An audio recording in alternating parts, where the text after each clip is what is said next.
I'm going to talk about a few of the ways you can use the laser sighting devices like the Crimson Trace laser grips in the training context.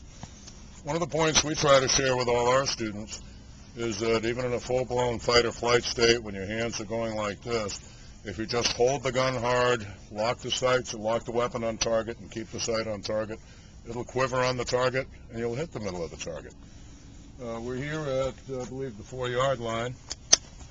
We found over the years that the tremors due to fight or flight response, as quantified by Dr. Walter Cannon before World War I, proven in the epinephrine injection tests circa 1981 at Fort Benning, and the ones that we did in the late 1990s at LFI-4 in New Hampshire.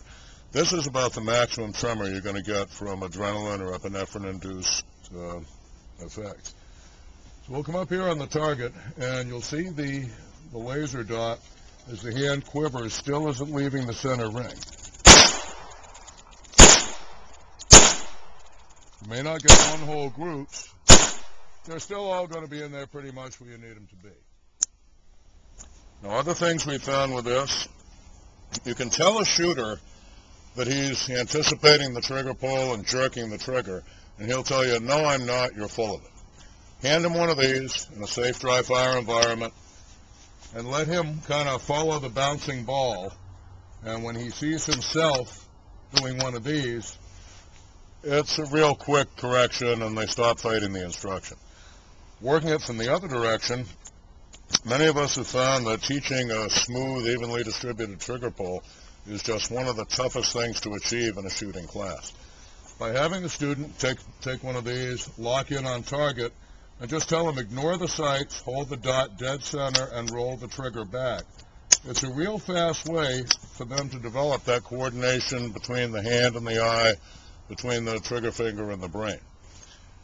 It allows them to see that if they just, accept their wobble zone, nobody but RoboCop can hold the gun absolutely steady. And if they lock in, even if the gun is quivering like this, if they just keep smooth rolling the trigger, the shot's never going to leave the area of the red dot. Finally, you can use this as a very graphic demonstration of recoil control with different techniques. If you have the students break into 2 relays, a shooting relay and an observing relay, and then flip-flop, so everyone can watch what's happening with others and see the dynamics of the guns in the other people's hands, what you'll find is if they've got a weak grasp, the red dot will tell the tale. They'll fire the shot, the dot will jerk off target, and the student will have to pull it back. If they're in a good solid position, you'll just see a little quiver, sort of like a little spike going up and down like on a graph. That'll pretty well show what the recoil pattern is. The ammunition here in the Smith Airweight 442 is Speer Lawman 158 grain plus B. We'll fire the first couple of shots from one of the typically encountered weak positions, and then we'll show you what it looks like when you do it right. I'll just take a cup and saucer hold, lean back, weak grip the gun, and the dot's going to tell you where you are for recoil control with that. The dot completely left the target, and I had to use my triceps to pull it back down. But you take a firm grip on the gun, you get your body weight into it in a strong stance, and the red dot tells you the tale. It's a really useful thing for shooter feedback, for kind of shortcutting the sense of holding the gun steady and keeping the trigger pull smooth.